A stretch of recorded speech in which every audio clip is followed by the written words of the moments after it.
Yeah, we'll take it. Yeah. Why? Why do we need poets? Because they're the ones that stir everybody up. They're the ones with a vision beyond the current pragmatic, practical one that we hold today. They're the ones that, well, if you didn't have a poet in your first Prime Minister in Singapore who saw the power of the future for Singaporeans, you wouldn't have Singapore today. Even though he was an extreme pragmatist and a realist in political terms, in economic terms, there was something else going along in Lee Kuan Yew's mind, you know. Actually, you pointed it out in one of your op-eds, didn't you? Where you quoted him as saying something about imagination and story, was that right? I saw it there somewhere. Yeah, I think one of the more famous quotes about Lee Kuan Yew is that in his later years he had this quote where he said, go find that rainbow, go ride it. But early on in his career, and then I think in the early 60s, he said that you must have a reason for this, otherwise you're just simply living in flats and just reproducing for the sake of procreating. But what's your story? He's basically asking, what's your story? And that was necessary at that time. And because stories emerge out of context, and the context of the first 2 decades, let's say, of Singapore's development as a nation state and as a vital economy and society was built around trying to reach and grasp that story. So for me, it's poets are important. I'm happy to have a longer discussion about that, but and also I like poets. Anything else? Yeah. Go ahead. Could you go over again the difference, or tell us a little bit more about a used future? I think an alternative future we can understand. It's open to possibility. Yep. But why used? Okay. If you've ever, I don't know whether you have them much in Singapore. Do you have second-hand clothing shops? I know there are some markets I've seen that have been selling second-hand stuff, but do you have second-hand clothing shops? Not what you. Okay, so you go and get a used jacket, okay? You want to look like your college professor who was a very dapper American and he likes wearing tweed jackets or something like that, and you spot one in there and you think, I'm going to get that so that I can somehow model that person that I respected. Used futures are doing a really roaring trade in the developing world. But don't forget that colonised countries, Singapore, Australia, we bought used futures off the Brits and maybe the Japanese and a few others along the way, okay? And they were built around certain stories of success looks like this.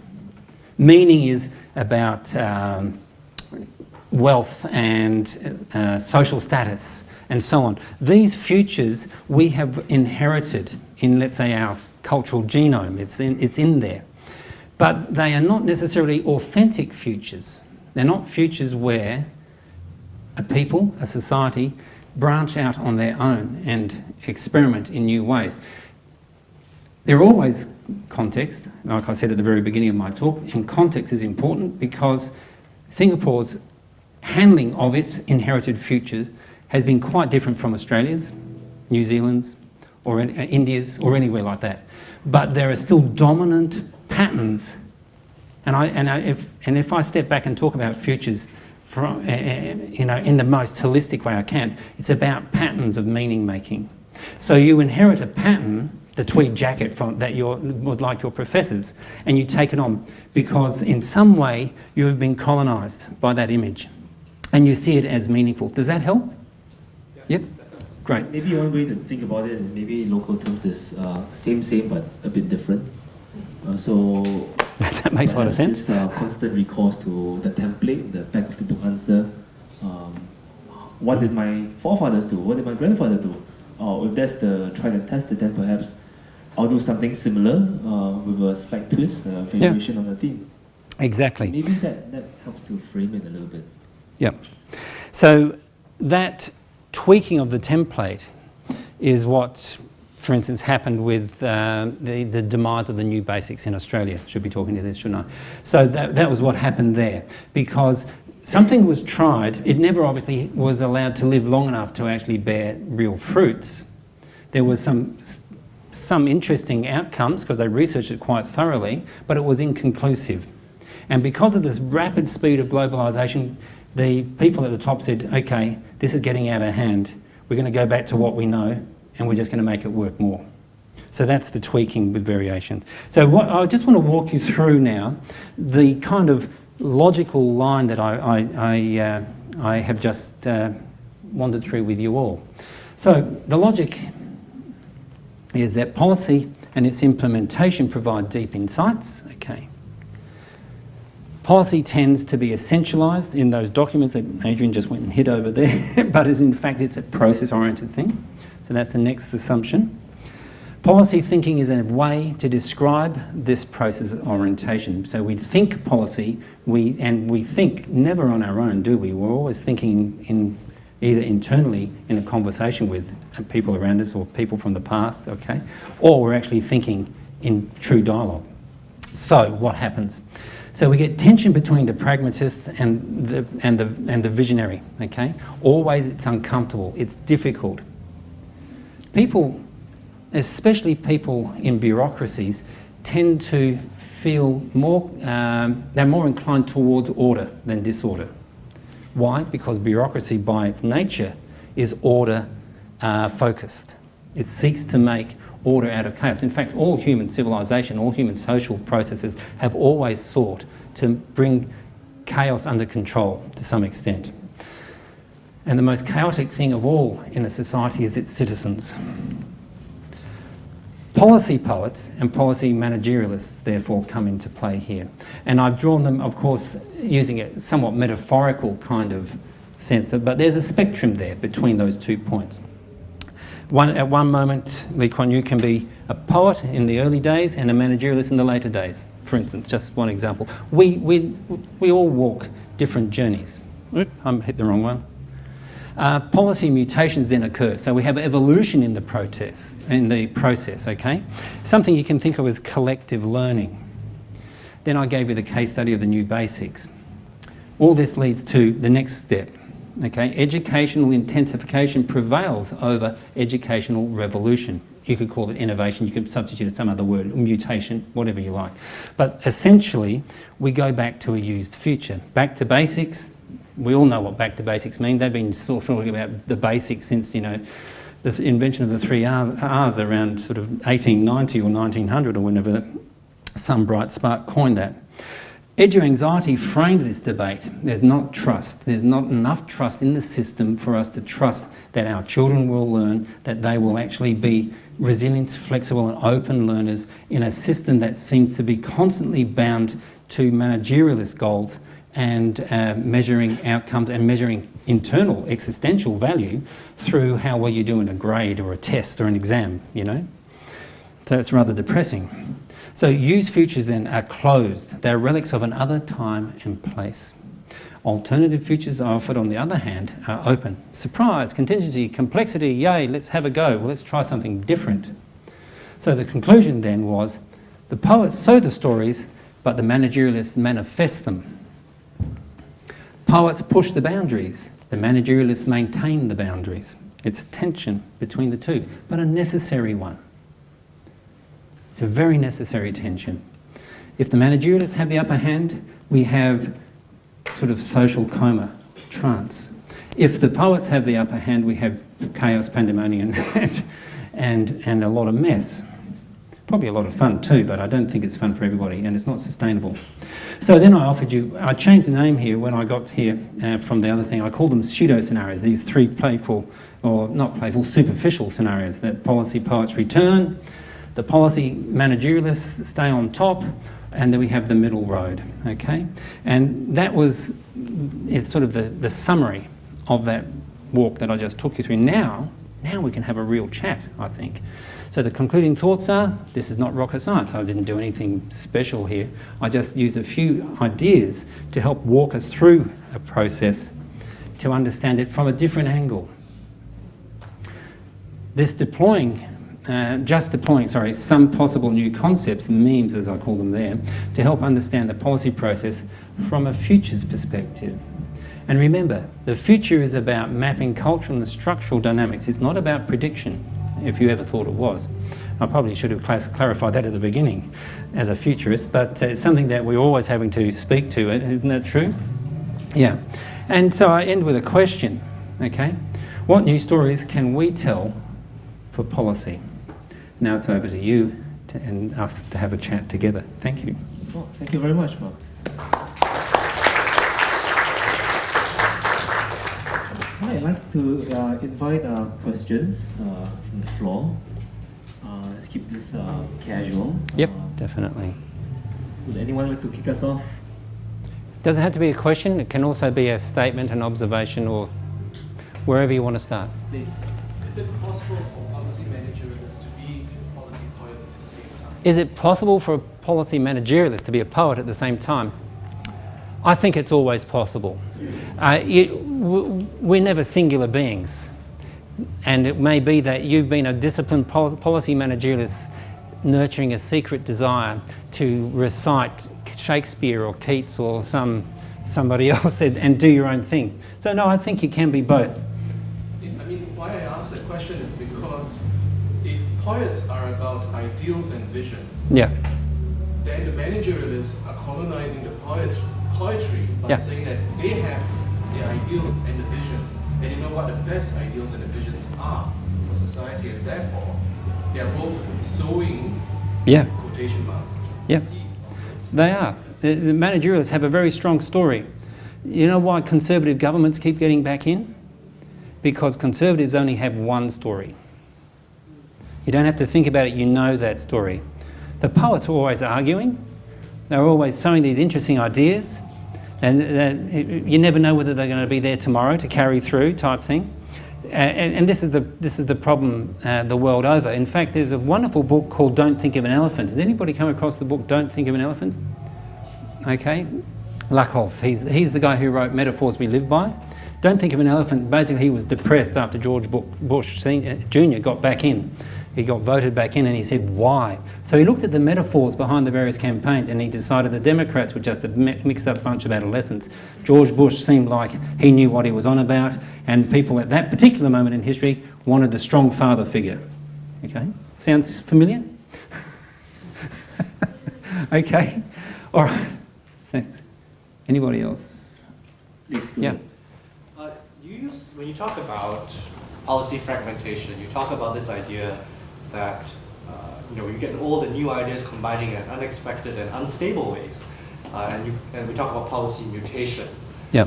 Now, it seems like the flip side of that is, we're borrowing from the idea of evolution and natural selection. Some things are going to be naturally selected out.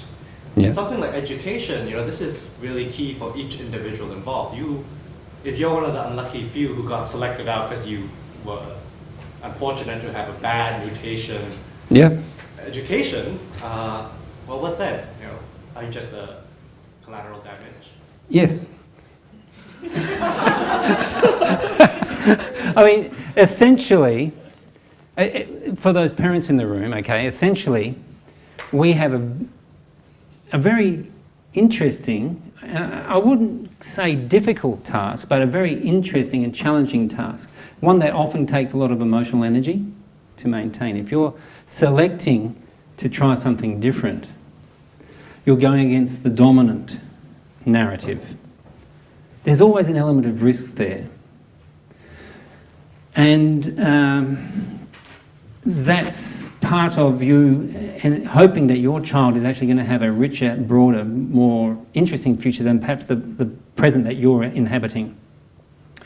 So I would say that some degree of tinkering around the edges for the timid is good. You can do minor things that subvert, or you can actually choose to do something really major. Like I know a woman here in Singapore who's battled for years to homeschool her children. Not much homeschooling happens in Singapore, does it? Am I right? Okay, so it's been a real uphill battle for her, okay? So that's obviously the most dissenting step you can take in a society like Singapore. Homeschooling numbers in the US have gone up consistently over the decades. Same is also true of Australia. So that's the total inversion. But we also know that homeschoolers, when they get to 16, 17, 18, 19, and they start thinking of a career or whatever, that they can actually find their way back into the system and go to university. They just need to take bridging courses or whatever it might be, and do often better because personal resilience and so on. They're actually really in touch with that. They're not so much drones in the more conditioned sense of the term. Yeah. Well, maybe if I could just... Yeah, you're supposed to ask difficult questions, Adrian. You told me you were going to do that. I will try. No, thanks for your talk. One of the things that you've done is that on top of all these anxieties, you've laid on a layer of irony. Because you've called on the use of anticipatory imagination to try to get us out of this. Yeah. And yet we are all existing in a system that is not particularly conducive to the creation of imagination. So I'm not sure how we're going to get out of this one. And the second thing is that perhaps it makes sense to locate education in the broader, for want of a better term, ecosystem. Because I think what we have in Singapore is a very strong instrumentalist ethos, right? So any conversation about the future of education is linked very closely to the future of the economy and the future of jobs, and there's this notion of, well, why are we going to school? We're going to school in order to do X so that we get into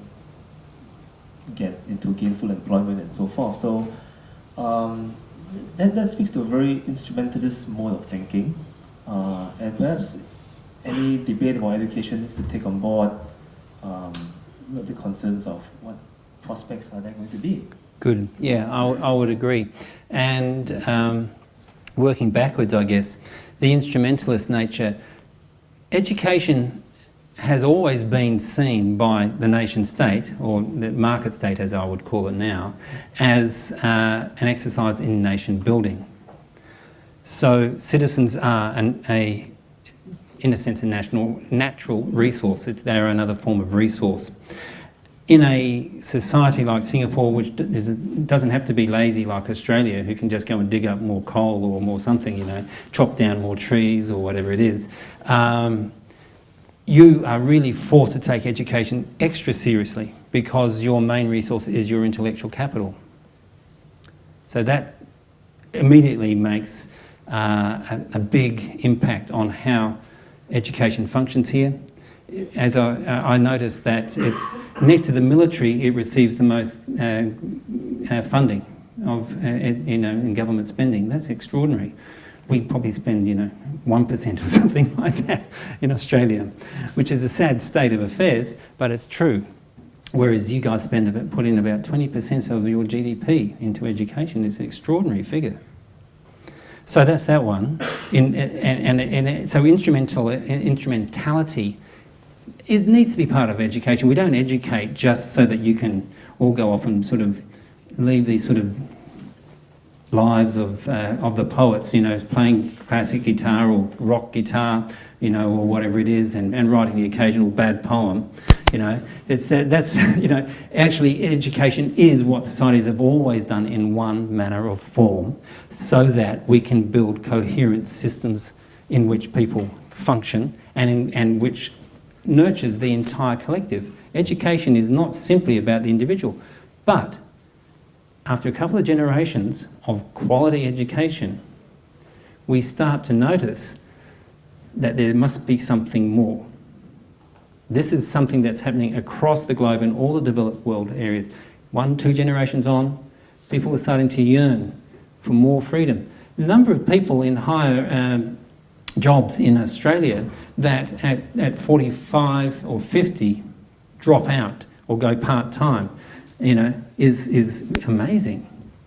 There are more people choosing to opt out of the system that have been conditioned by the system in a sense. They have been caught.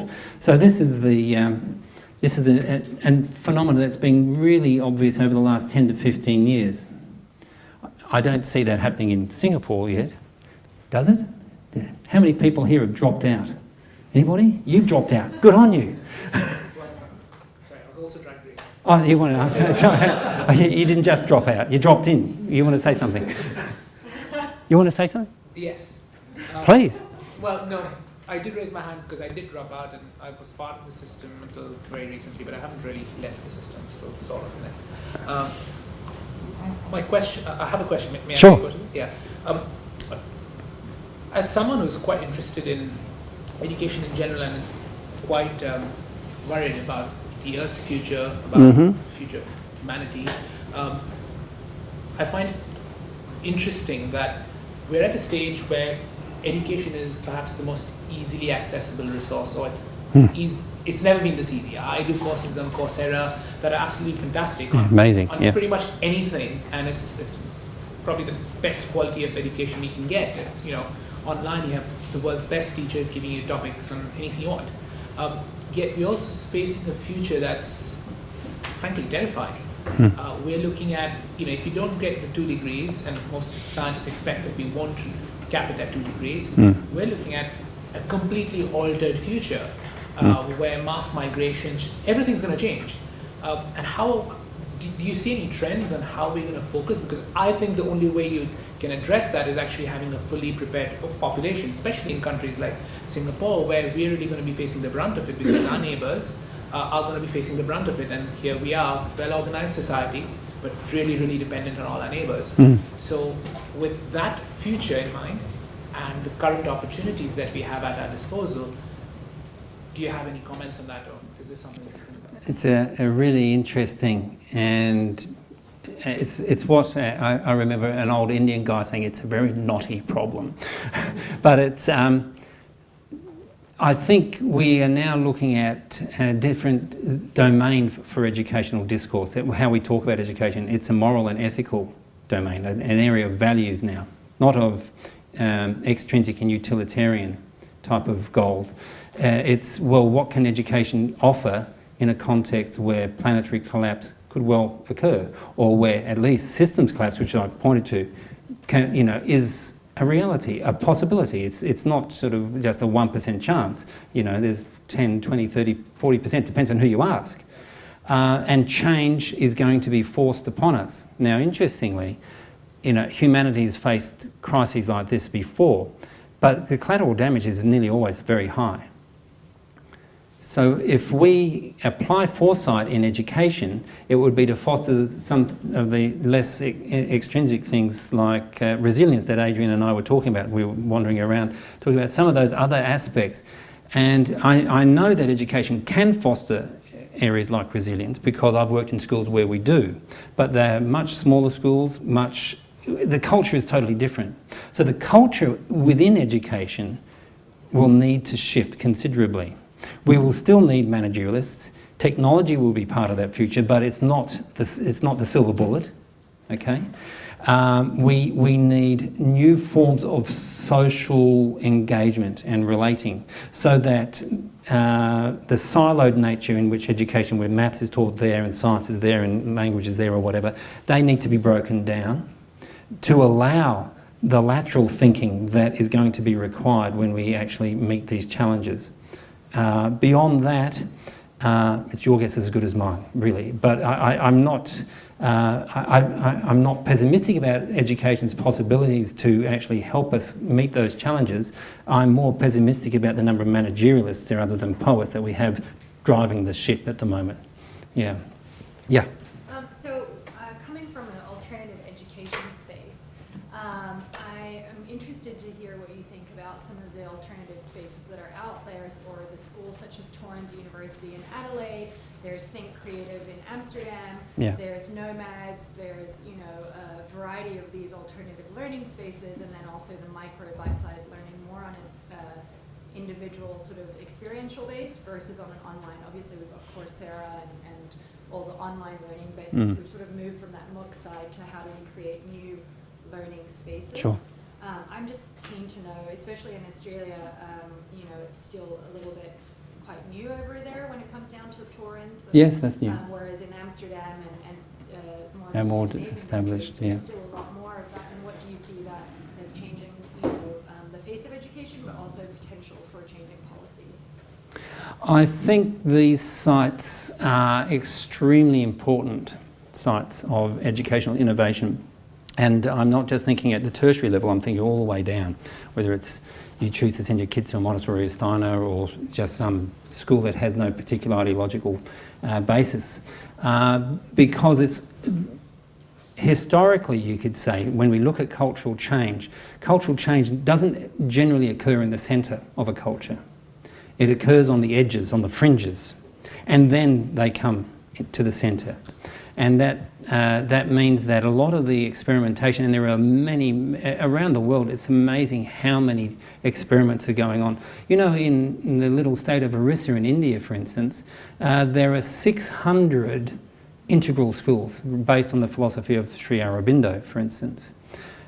And they're small communities educating at the local level, but they're still not educating to the state curriculum as such. They're educating for more of these broader values and so on. And then you move up to the amazing innovations that are happening around the world. For me, these are places that seed or sow the new ideas. The uptake of, let's say, simple, the Coursera, the massive online courses and all those sorts of things, they've been exponential, you know, like that. And they offer people ways in. One of the things that I find very interesting is the emergence of what we would call the citizen researcher. And when you've got a problem with the DNA sequence, you put it online for the gamers to play with, and bingo, you've got it solved, you know. and it's quite extraordinary. So I think we are on the cusp of major changes in some areas, but the resistance at the centre is still enormous. And I think shockwaves will need to sort of run through the whole system for them to take note of alternatives. That's my bottom guess anyway. Now, Adrian, you'd also asked a question. I don't want to forget it. The first one about anticipatory imagination, and then we can come. What was your question again? I've forgotten. Just made a irony and everything, wasn't it? That this great irony, and in a sense, it's inevitable given how Singapore has developed as an economy and the education system alongside. Education, of course, has always been regarded in a very functionalist manner. We needed to fuel the economy. So we produced the engineers and the scientists and the technicians and so forth over time. And we'll reach a point perhaps in our economic evolution where we need to go beyond certain skill sets to embrace things like innovation, creativity, and this entails a cultural shift. And as you point out, cultural shifts come in from the fringes to challenge the orthodoxy at the center. He said it much better than me. And I find it interesting that right now we are scrambling and we've essentially tried to foster creativity by administrative dicta. And I'm not sure that's it's really counterintuitive, isn't it? It's a little counterintuitive. Maybe it works. I don't know. We're going to give it a fair shot. Yeah. But I think it also comes back to this other point that you made where you need to create space. And then we come to a problem because we're looking at the very... And we put into teaching and in this kind of banking system form of education that Freire critiqued, I don't believe it takes kids or adults that long to learn things when they want to. I don't believe that it takes them that long when there is love in their veins, flowing through love for mathematics or love for whatever it might be, or just love for that teacher who wore that tweed suit that I was talking, jacket that I was talking about before. You know, we get called. What we do best at in our lives are the things that we're called to do from in here, not from up here in some sort of calculus that's going to get me the best jobs. I want to be a lawyer because lawyers get, you know, X wage or whatever it might be. Something else happens, and that is often left out of the managerialist discourse. The poets are great at talking about it, you know, and they can really bring a sense of expansive possibilities to the educational table. But they often are edited out as well. So this is the struggle we face. But, you know, I believe that even just us having a conversation like this, and I'm sure you have many conversations in your own work environments or whatever, we've got to keep questioning. We've got to keep questioning and we've got to keep questioning. But not only questioning, we've got to explore and experiment. Tentative steps or big jumps, it doesn't matter which, because it's all part of the evolution of cultural reframings.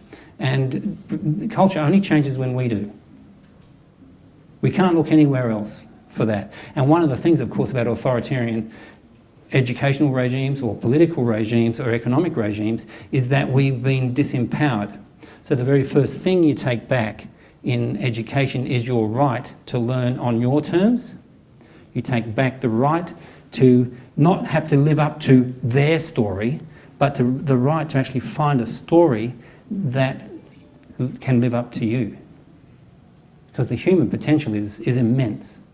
And I have many anecdotes to demonstrate that, but you just look at what's happened to our world over the last 150, 200 years. It's just extraordinary. So we don't have to look far for evidence. Okay, other thoughts? You wanted to ask a question, didn't you? Perhaps two final questions from you first. Yeah. So this builds upon what you were describing earlier about a scenario where systems collapse is quite plausible in our current reality. Yep. And then this made me think again about the poets versus the managerialists. So then, in a world where there is a need for the lateral thinking and the visionary kind of aspect of the poets, then what kind of conditions might be needed for the managerialists to take a back seat and allow the visionaries to lead the way? That's a really good question. Perhaps you can Systems take one final- collapse. I'm hearing she's whispering the answer. Are you allowed to do that in Singapore? I didn't think you were supposed to do that. I thought. Sorry, Marcus, can I suggest that we take the two questions at the same time? Yeah, sure. As well? There was about 3 or 4 hands going up. Yeah. Well, I'm sorry, I'm being so session, Marcus. The question is that I'm lost in the question of whether your journey is the 20C education system or moving to the 1C, which is not forthcoming. Moving to. 21C. Oh yeah. Yeah. Now the question is that you notice that actors' stage is all there, good and bad is always there. Yeah. The question is that when you look at the fundamental, pedagogy remains to be, not moving to andragogy, whether it's Harvard or whatever, not. So a lot of nonsensical. So the question is that here, the silo ostrich mentality Yeah. is not moving to mind shine and mind share. So the question is that, what are we heading for? Curriculum and everything is not the kind of what is industry focused, but rather it is academic focused. Yeah. The question is that the kind of productivity and the kind of mentality is a problematic situation. So how do you move from there? Okay. How do we move from that? Systems collapse was Cheryl's answer.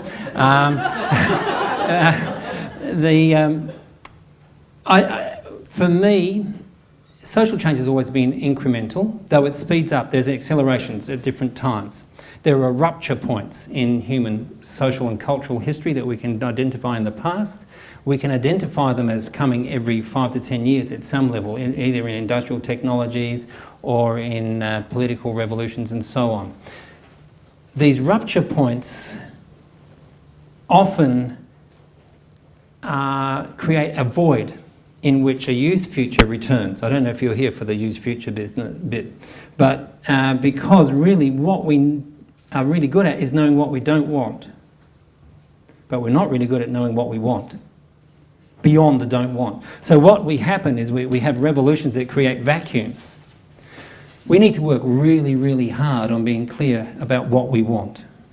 I'm not really answering your question because I think the way cultural evolution flows is that you can't predict it. You can look at trends and all that sort of stuff, but really the big things are those wild cards that come from left of field and you just can't anticipate what that might be. Okay? Coming back to your question, can you remind me what it was? I've kind of... What are the conditions? What are the conditions? Okay, so in a sense, it's a similar sort of question, isn't it? But the conditions are a willingness to change, an openness to complexity, preparedness not to have all the answers. Questions are more powerful than answers, okay? And a sense that we are all creative agents and that we co-create learning environments, we co-create our cultures. Every time we gather together, you gather together at the kitchen table tonight for dinner or you go out, whatever you do, whenever you got more than one person together, you have a learning community. And what most of the time we do, and this is why we pick our friends very carefully, is we want people to tell us what we already know, over and over and over again. Okay? And that creates stable culture. I know who I am, you know, and I'm not going to be freaked out by that. But if you start playing around with creativity in the way we just define ourselves, look at our aspirations, look at our collective aspirations, start reaping the knowledge bases that are out there and are richly pollinating and germinating and sending out stuff everywhere, that's the way it happens. But it seems to be slow. We're stuck in this glue of time, walking through. But 10 years ago I was still walking through it, and 10 years ago doesn't seem like yesterday to me now. Okay? Because time collapses in on itself. So time, in a sense, is an illusion. The first thing that happens always to create social change is the desire for it. More questions, Adrian, or?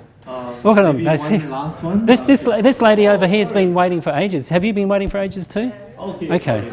Okay. Very bad for me. Okay. It's a quick one. Have you seen the movie Inception? Inception.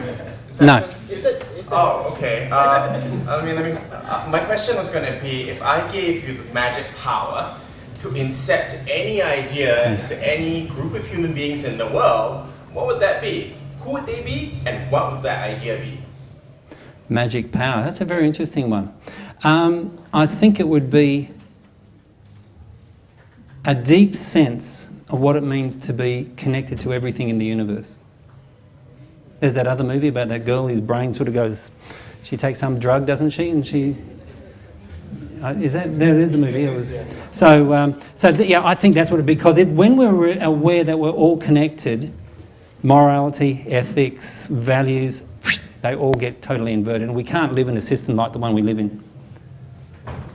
Last question. My question. Oh, second last question. Education in English is just one word before. Say that again? Education is just one word. But if you look at the Chinese translation, it's two words. 教育. Education in English is only teaching and learning. Yeah.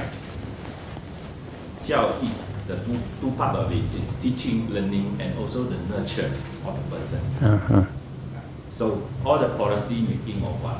The second portion is the most fundamental important, the nurturing of the character. So as long as the policy making can centralize on these founding important principles, Yeah. every policy will be a sound policy. I like that, yeah. It's true, because character needs to be understood, that nurturance and character, they go together. This is what I was talking about love before. Because what love really is awareness that there's nothing separating me from you other than my ego. Okay, so I see that as a deep character trait that we've actually suppressed over time to survive in an industrialist, ego-based world. Yes? My question is critical.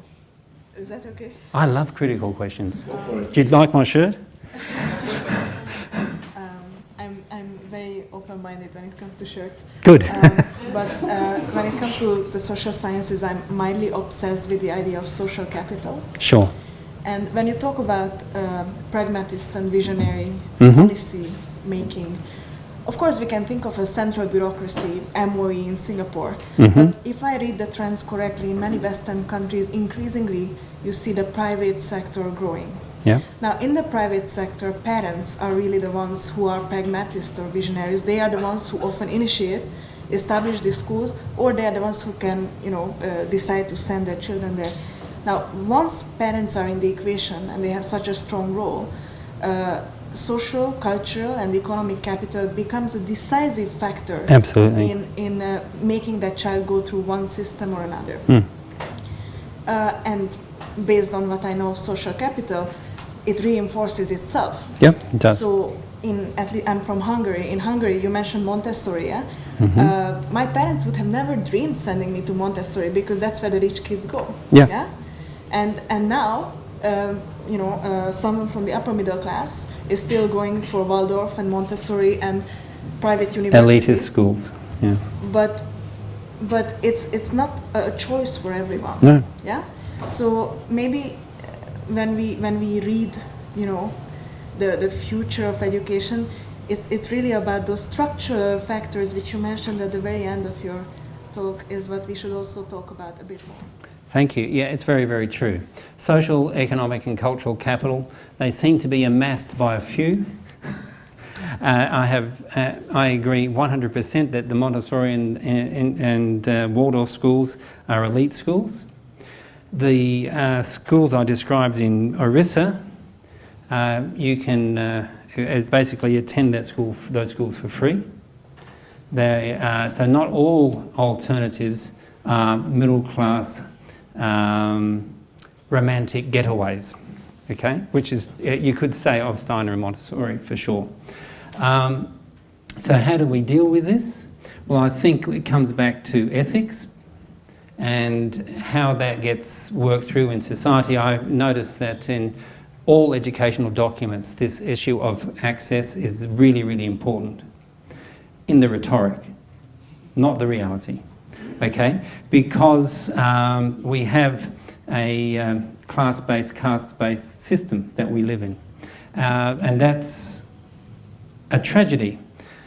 What I have noticed, however, is that you don't have to be rich to start a school if you are determined enough. I'm on a school board for a school that's in a working class area of a rural part or semi-rural part of Australia, and they get by, they survive and they thrive in what they do. But these things currently obviously are the exception, not the rule. How do we invest in education? Well, and this is where the managerialists actually can really help, is they can actually direct the funds at those schools where the most socially needy people and culturally impoverished people go. I can't say more than that, but I believe that we are making slow but steady progress in education. I guess maybe that's why I'm a futurist. I am an optimist, but I'm a practical optimist. I think you've got to work it to be an optimist. You can't just be one of those guys who goes and hides in a Waldorf school, you know, and lets the rest of the world go to hell. And on that note, actually, I was most impressed. I was in India 2 weeks back. I go there regularly. And they now advertise with a really positive twist that you can buy a place in a gated community. They use the term absolutely positively, and I nearly fell over because last time I was there I didn't see that. So we can always go for gated communities if you're feeling slightly overwhelmed. And when the future overwhelms you, you can always renovate your bathroom or kitchen. There's always something you have control over, your children, your bank account. Maybe you don't have control over that one. Anyway, I'm going to hand it back to Adrian. I really think it's been a great conversation. Thank you very much. Thank you, Marcus. So thank you very much for being here, for giving us this talk. Very provocative, very stimulating.